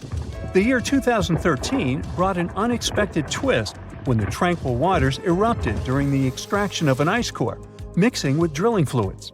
Then they got a pristine water sample in 2015. Some believe there might be previously unknown life forms down there, since it's a fossil water reserve that's been untouched for millions of years. That could be a lot like those speculated ice-covered oceans on moons like Europa and Enceladus. It all started with a theory in the 19th century, suggesting fresh water lurking under Antarctic ice sheets. Then, in 1955, seismic soundings hinted at a subglacial lake, and by the 90s, satellite data confirmed Lake Vostok's existence. Now, Lake Vostok isn't alone. In 2005, they found an island in the middle of the lake. Then, two smaller lakes joined the party. They suspect that a secret network of subglacial rivers might link these lakes. Now, very far away from Antarctica, in Venezuela, Catatumbo lightning presents a sinister light show at the junction of the Catatumbo River and Lake Maracaibo. This unsettling lightning phenomenon happens at about 140 to 160 nights a year, going on for 10 hours a day, and can flash up to 280 times in a single hour. The frequency of this lightning show changes with the seasons and from year to year. There was a break between January to March in 2010, causing a bit of worry that it might vanish forever. As the sun sets, winds from the east start picking up speed. The strong wind is called a nocturnal low-level jet, like what you see in the Great Plains of North America. These winds bring moisture, mostly from the Caribbean and the lake itself. This humid air hits high mountain ridges, causing thunderstorms to form over the mountains.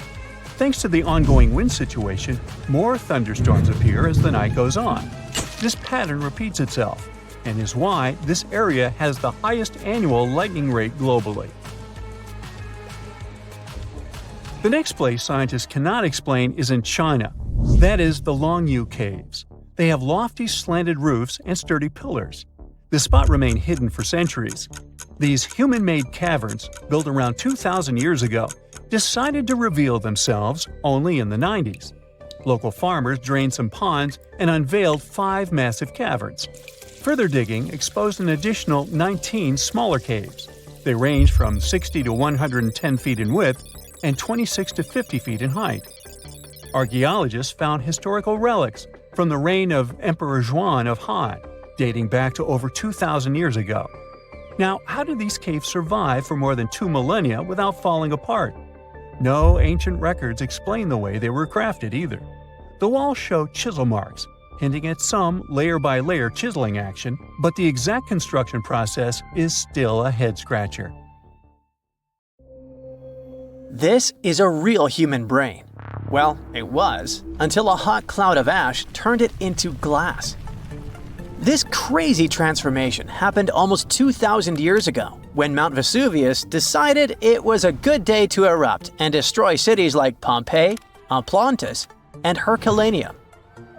This particular brain belonged to a young man who lived in 79 CE in Herculaneum. Not the most famous Roman town, but it was the first place that was discovered under Vesuvius's ashes way back in 1709. Around 200 years later, archaeologists found the remains of this young man lying face down on a bed. All the smoke and ash probably made him disoriented, so while most of the citizens of Herculaneum rushed to the shore, hoping to be rescued, the brain guy ended up trapped inside a building and passed out. Weirdly enough, this saved his brain from completely disappearing. How in the world does a brain turn into glass? Well, when Mount Vesuvius erupted, it didn't expel just lava. It also sent away a really hot cloud of ash before the solidified lava could flow down. This type of lava, known as pyroclastic flow, could get as hot as 869 degrees Fahrenheit. An insane temperature, we know. Hot enough to melt your brain, but not hot enough to turn it into glass. The cloud of ash, however, can reach temperatures between 932 degrees Fahrenheit to 1,112 degrees Fahrenheit. But to turn something into glass, you don't just need heat, you need rapid cooling too. To put it simply, you have to heat something to a very high temperature until it melts into a liquid. If you let it cool down slowly, the molecules of this liquid will start to calmly organize themselves in the shape of crystals. But if this something cools down super fast, it will solidify in whatever shape the liquid was. It's like making ice cubes. If you pour water into a tray and stick it in the freezer, it will turn into ice because it cools down quickly. But if you leave the water out at room temperature, it'll just evaporate. This means that the brain melted due to a really high temperature, but before it could crystallize, for example, or just boil away, it got really cold. The flow from the eruption was not hot enough for this to happen, but the cloud of ash that reached town before the pyroclastic flow was hot enough to start this process, and fast enough to leave just at the right time.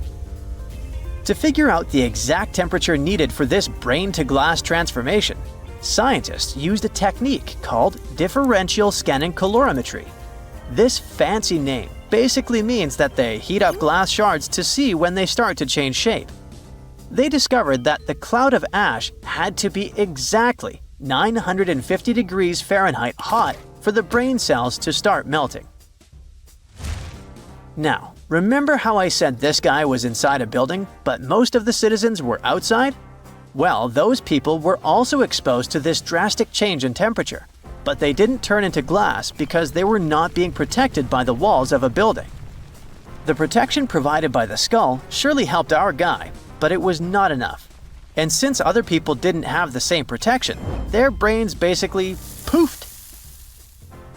And before you ask, no other parts of his body turned into glass. You see, you need some liquid for the glass-making process to happen. The brain has a lot of water and fat, which makes it a prime candidate for the glassification process. Yes, I've just made that word up. Other organs might have contained liquid, but they weren't as protected as the brain, so they were destroyed by the heat. And bones? Well, bones don't have enough liquid, so they just remained the same. The ones that didn't char, anyway. When the brain turned into glass, it looked a lot like an obsidian stone, a type of volcanic glass formed by the cool lava of a volcano.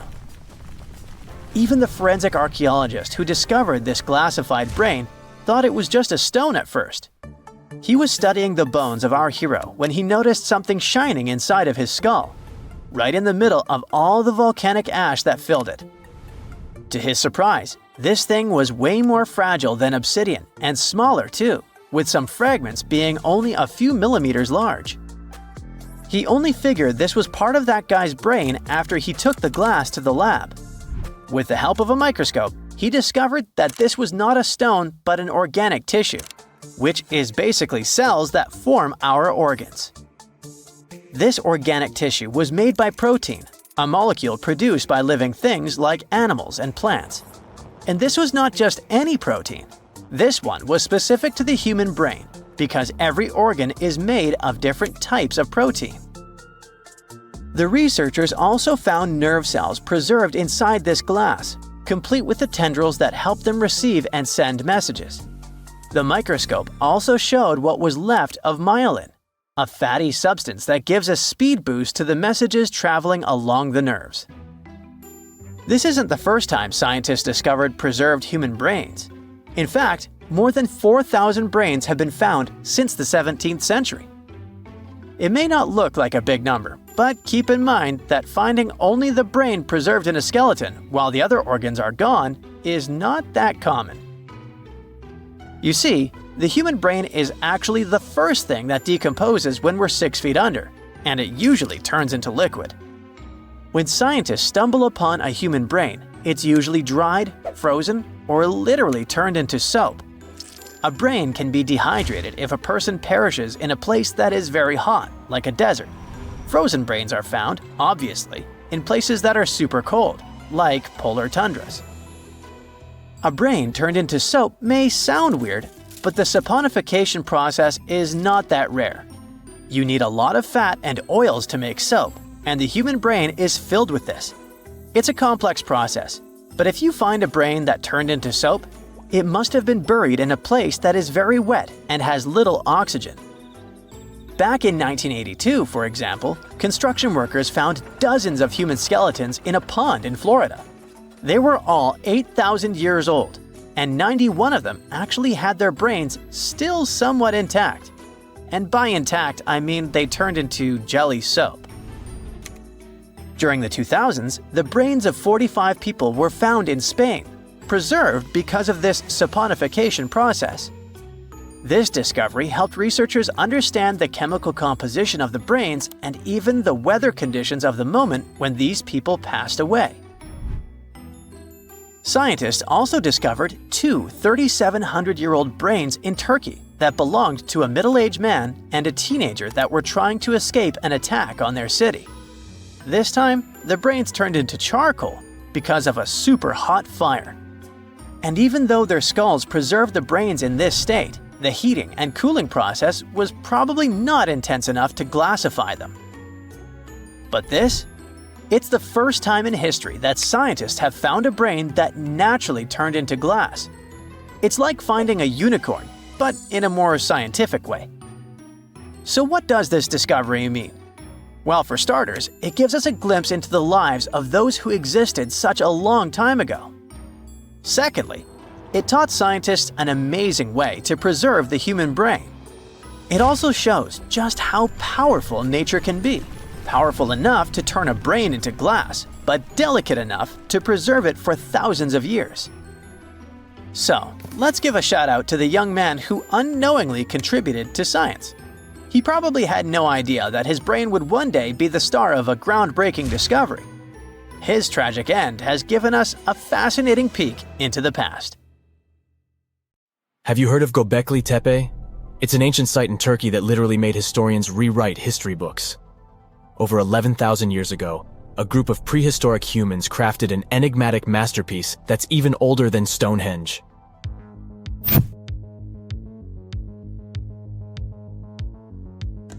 Before its discovery, archaeologists believed that people didn't know about iron and weren't good at making pottery. They were sure that settled life only emerged with the need for agriculture. But Göbekli Tepe changed this belief.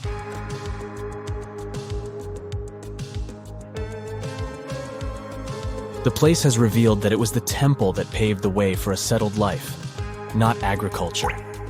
Until this discovery, researchers believed that farming was the catalyst for sedentary living. Meet Professor Schmidt, the guy whose findings changed this theory. He managed to prove that hunter-gatherer communities laid the very foundations of this way of life.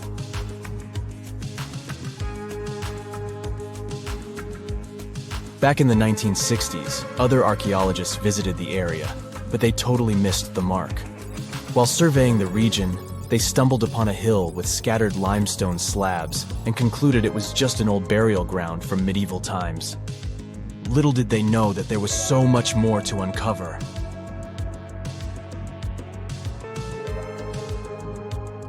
In 1994, Schmidt embarked on his own survey of prehistoric sites in the area. Surprise! He instantly realized he had discovered something truly extraordinary. Unlike the nearby flat and barren plateaus, Göbekli Tepe had a gently rounded top, rising 50 feet above the surrounding landscape. Funny enough, the translation of this place's name is Potbelly Hill. Schmidt was sure only humans could have made something like this.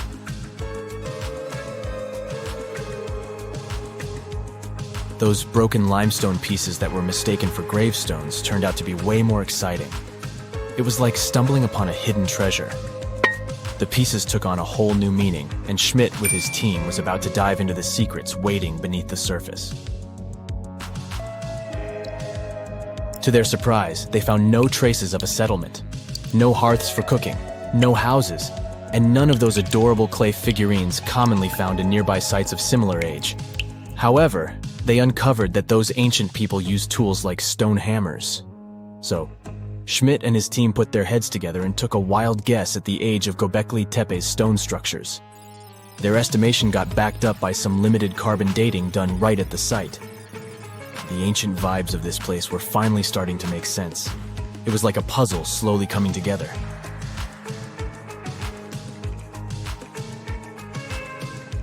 You may think that back then, people didn't have special tools to create something as cool as Göbekli Tepe.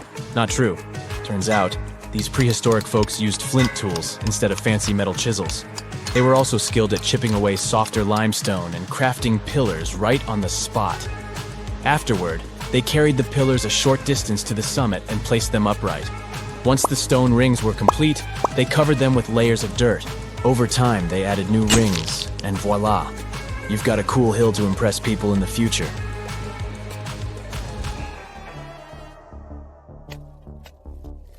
During their first year of excavation, the team went through 15,000 pieces of animal bones from wild creatures. These people didn't have pet animals or grow their own food. They hunted wild animals for their meals. But things were about to change, because the place had everything they needed to start farming. Scientists say they had wild sheep and wild grains that could be domesticated. And guess what? Just 20 miles away, geneticists found evidence of the world's oldest domesticated strains of wheat at a prehistoric village.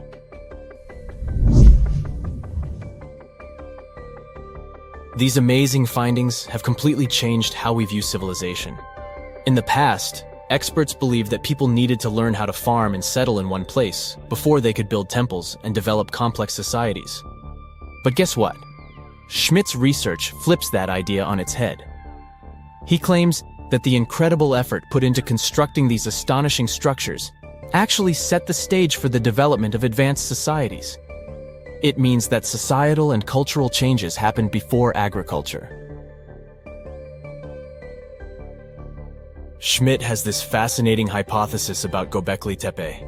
He thinks it could have been a special burial site where people left their loved ones. And here's the twist. The burial site was adorned with fancy statues and symbols representing deities from the spiritual realm.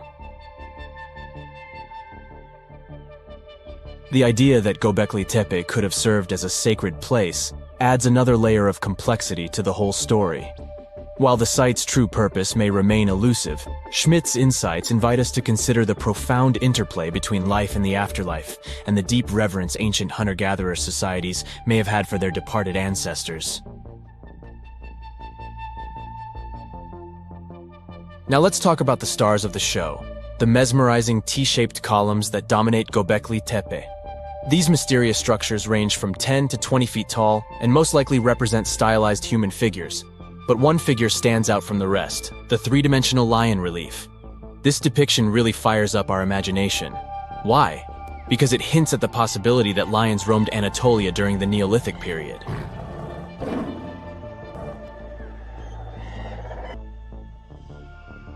These standing stones are arranged in circles and placed in rectangular pits. Each circle has a similar setup. Two big T-shaped pillars in the center, surrounded by slightly smaller ones facing inward. Talk about a stylish arrangement. These towering pillars reach a whopping 16 feet and weigh between 7 and 10 tons. Some pillars are plain and simple, while others are like works of art with intricate carvings.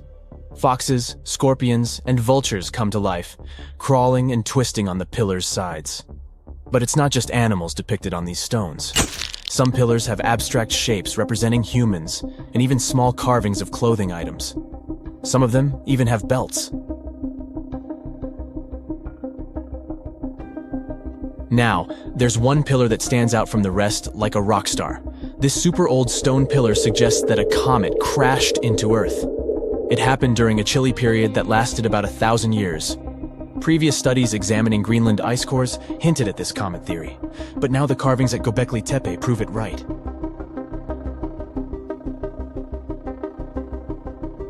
The carvings on the pillars are like a historical comic strip.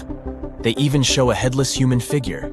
Researchers fed the images into a computer and discovered their connections to constellations, indicating that this temple might have been an ancient observatory.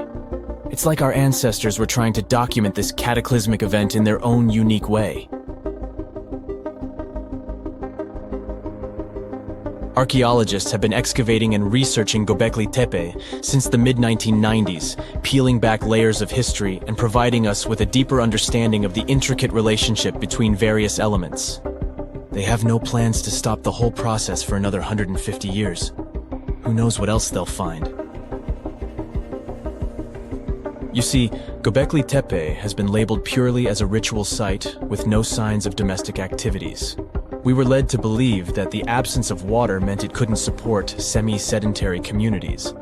But scientists believe it's time to shake things up and approach Göbekli Tepe with fresh eyes. It's time to question what we believed before and use new evidence and different ways of thinking. Like, there might have been a group of people living in the area who didn't stay in one place all the time. They moved around a bit but still had their own civilization, living in the area semi-sedentarily. Göbekli Tepe is not just home to a single temple, but an astounding collection of over 20 ancient structures.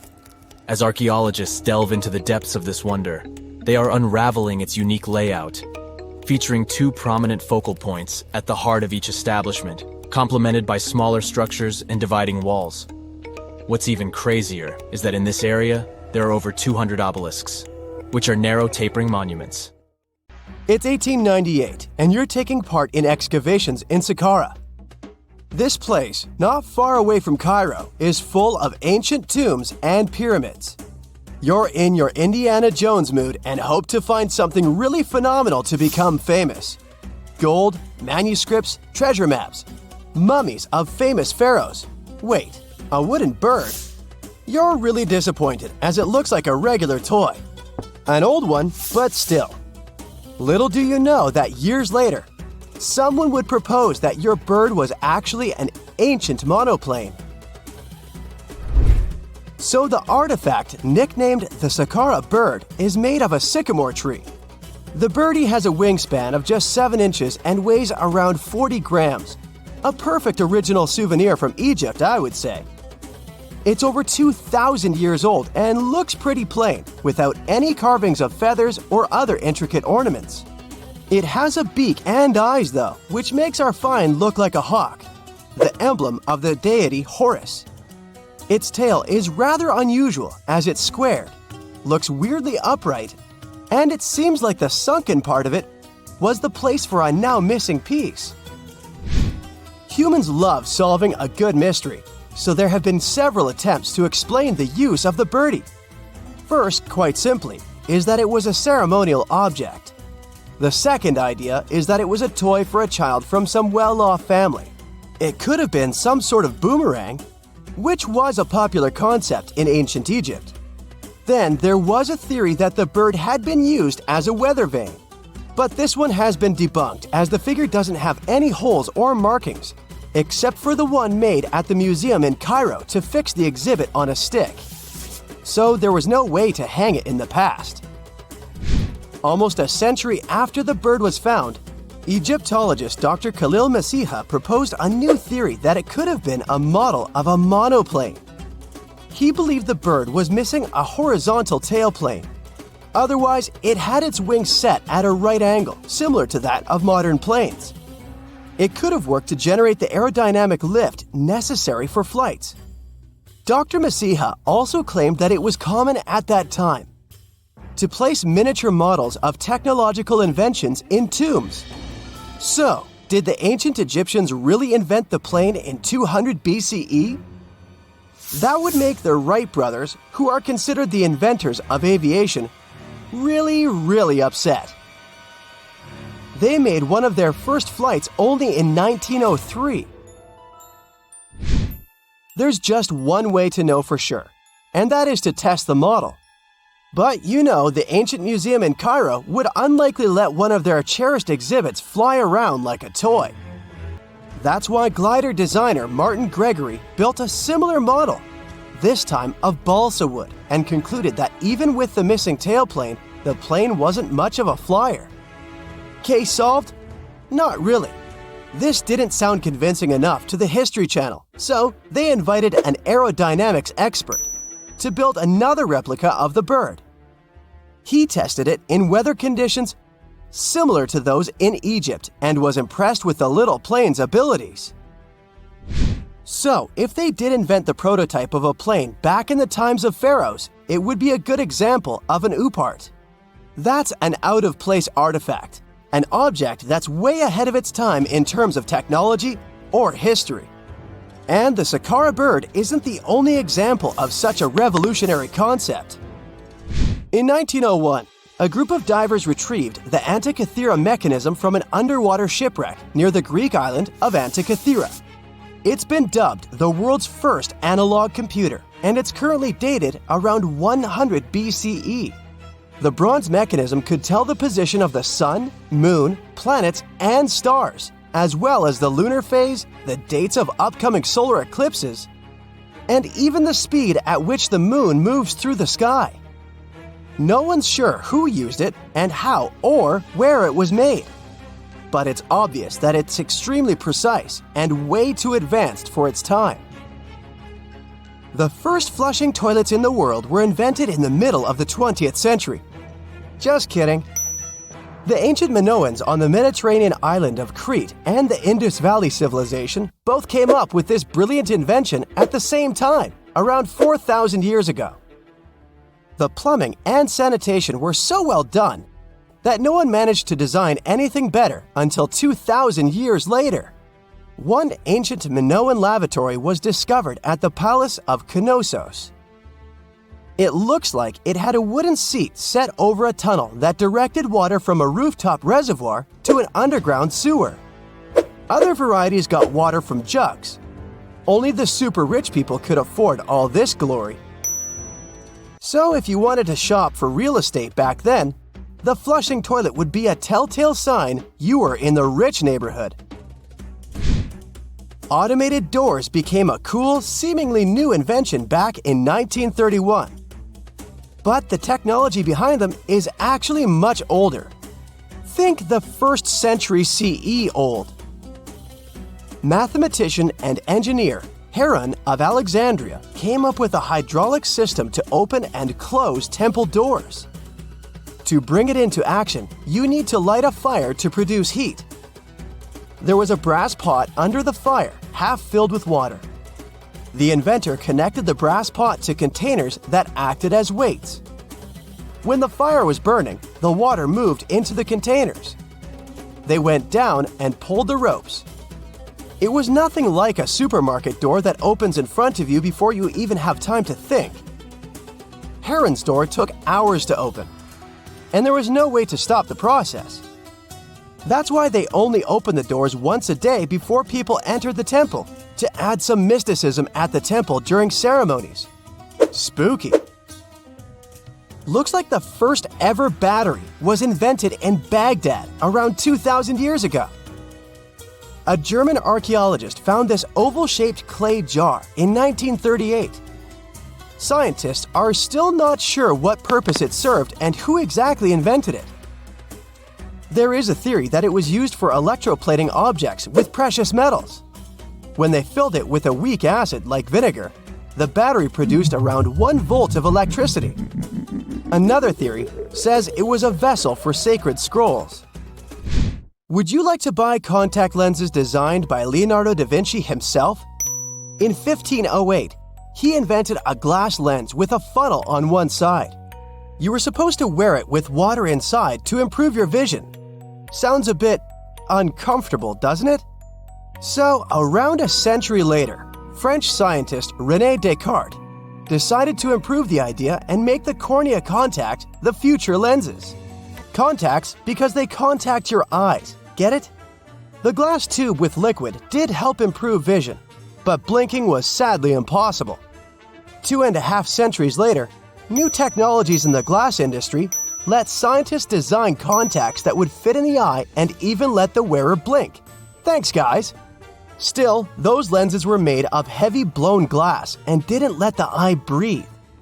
About 50 years later, contacts became plastic, lightweight, unbreakable, and scratch-resistant, but still covering the entire eye. And then, in 1948, an English optical technician accidentally sanded down a plastic lens and figured out they'd still be in place even if they covered only the cornea. Imagine you're living in 19th century London and need to send a message to New York. It would have taken about 10 days to get there by ship. So when delivery time went from days to hours in 1858, it was a true sensation. The first message was sent by Queen Victoria herself. It was all made possible thanks to the transatlantic telegraph cable, running under the ocean. Sadly, the new cool invention only lasted a few weeks.